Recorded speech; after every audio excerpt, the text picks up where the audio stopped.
Hello, everybody, and thank you all for joining me again here today on Hessens County. This time I'm going to be reviving a very, very old series that I used to have here on the channel called The Creator's Corner, where I was starting, at least, to talk about the creation of what eventually became this, which was one of the very first bound books that I ever made. This was the bound copy that I originally created for Sageuk, Roleplay, and Joseon. The basic idea was that I was challenging myself to learn how to bind books because I wanted to bind a couple of these into like a small limited print run, like 5 or 10 handbound volumes of my of this book, this game that I created over COVID, partly just because I wanted to do something with my hands and learn how to do this process because I've been interested in paper making and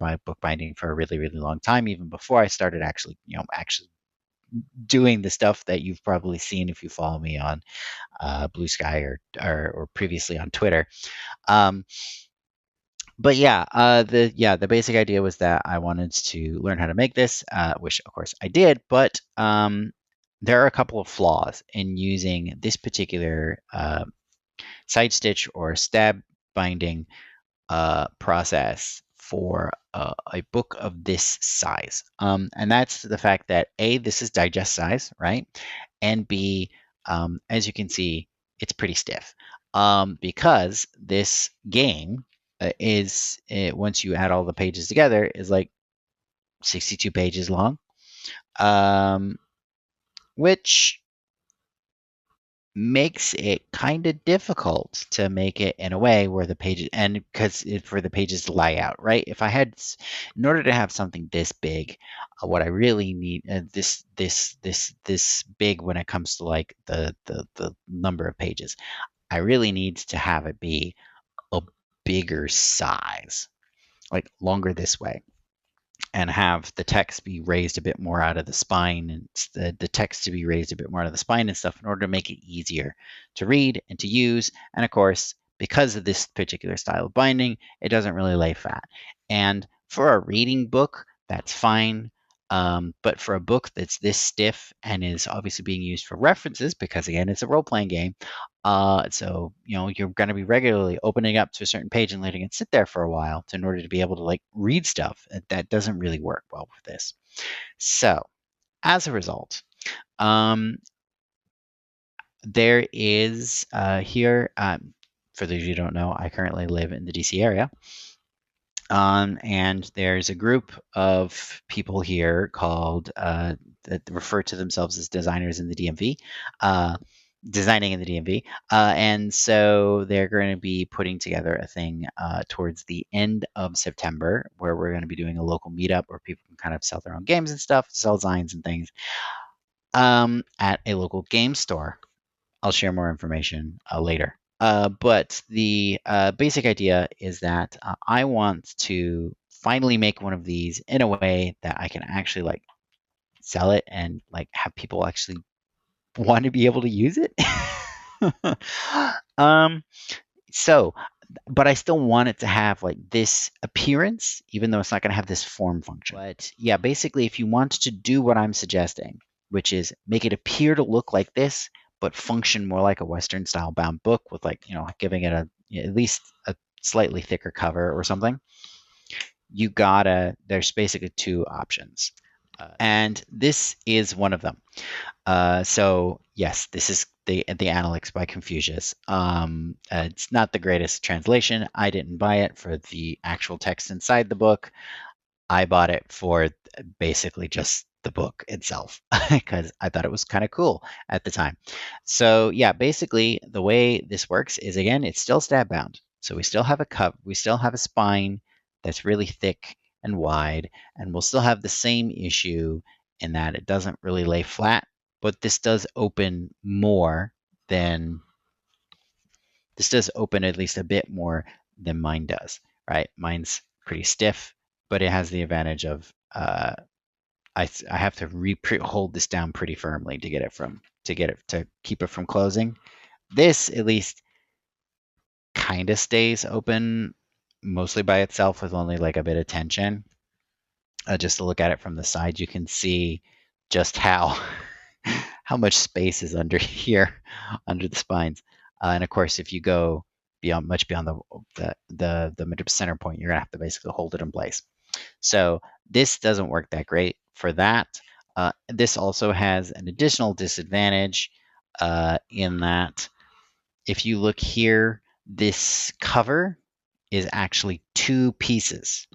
You have ones here at the spine, we have our hinge, and we have another large chunk here.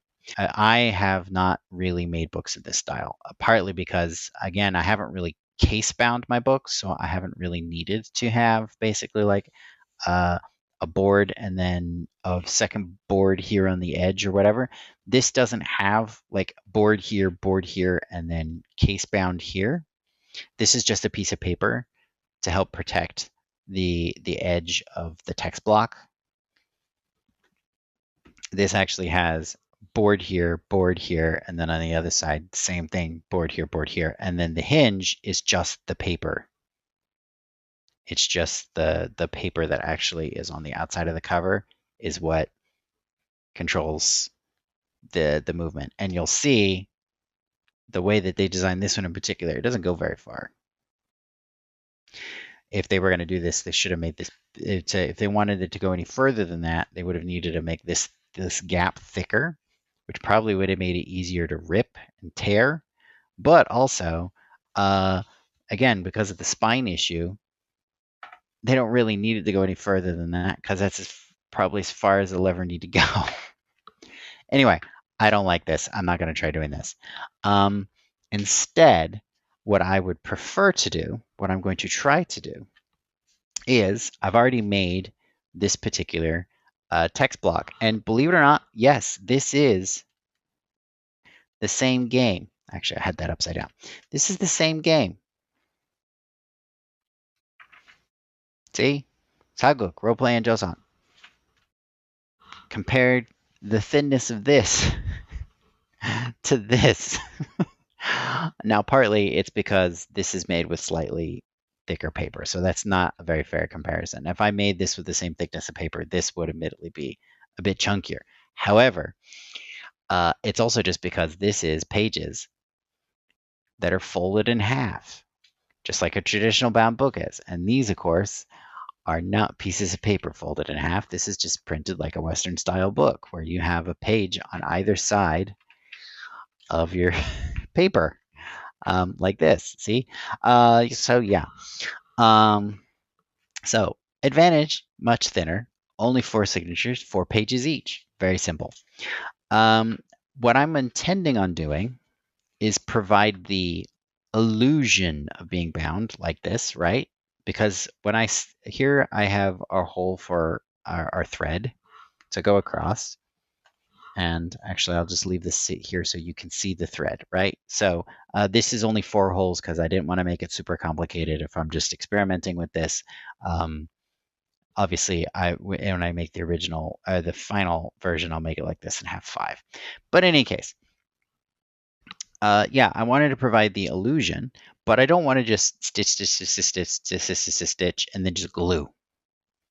And then there's no interaction between the thread on each cover with each other or with the spine itself. I want to have something that actually has a structural component to it. So the way I'm going to basically fake this is essentially do like this. Now, when you're making traditionally, right, you start at a point and you just loop. So you're going down and up. Here, let me slide this over so my other camera is not in the way. So basically, you're just usually starting like in one of these 2 holes here, and you're starting by going down and up and down and up and down and around and up and then down and around, going the back spine, and then up and then down and around and then through again and up. And so you see you're following a pattern and kind of going around until you get back to where you started, and then you tie yourself off. Here, I'm actually thinking of doing something kind of similar. of course, you're not going through the spine. You're not going through the text block. So basically what I'd do is I'd probably start here, and then I'd go and do this way first, right? So basically I'm going down and then up, but I'm not going through, I'm just doing the cover, right? So I'm going down and up, and then around the end, and then up, and then around the spine, and then up, and then over to here, and then popping back over here, and then here, and then I'm doing the 2 loops on either on at the end here in the spine, and then I'm coming back here. Now, normally what I do is I do a loop that goes around to this side, but I'm not going to do that. Instead, I'm just going to go under and over to here. So I'm going to pop out of this hole right here. Now, as I said, I wanted to have interaction between the 2 spines, which means, of course, now I need to go from here all the way over to the other side. But I also want to have an interaction with the text block.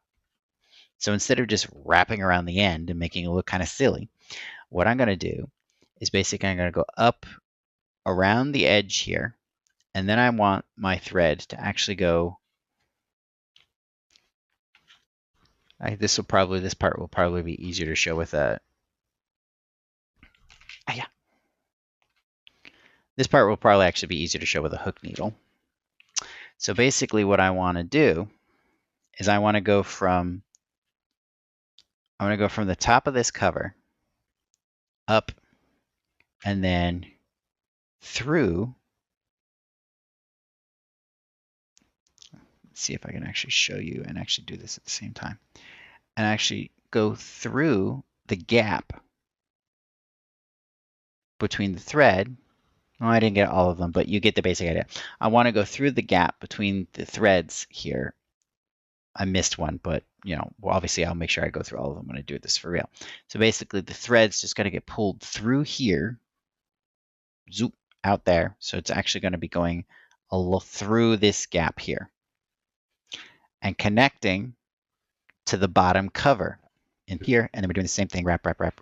Sorry, we're doing the same thing. We're going wrap, wrap, wrap, wrap, wrap, wrap, wrap, wrap, wrap, wrap, wrap, wrap, wrap, wrap, until we get to here. And then we're going to do the same thing, connecting through to the other side. And now we've actually looped all of our loops, so it will look just like this. Now, obviously, if I'm doing 5 holes, what I'll probably do is I would do all the wrapping going one way, all the wrapping on one cover, go through to the middle, go through, do all the wrapping over in this side, connect over to here, loop, connect over to here, loop, and then probably tie off somewhere over here. So basically the process would be very, very similar. I just have a couple extra steps. So yeah. So I guess what I'll do is I'll actually try this. We'll see how it goes. And hopefully I'll be able to show you a success maybe about this time next week.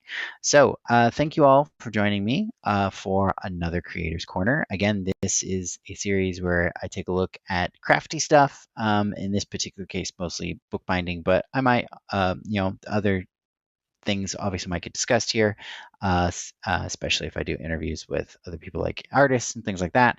Basically, the actual like physical creative processes that involved in creating stuff. So again, thank you all for joining us again here today on Hessens County.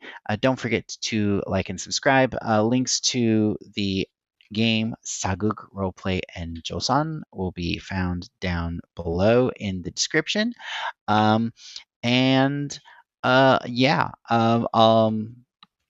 If you are in the DC area, there is a Discord for that designing, designed in the DMV community.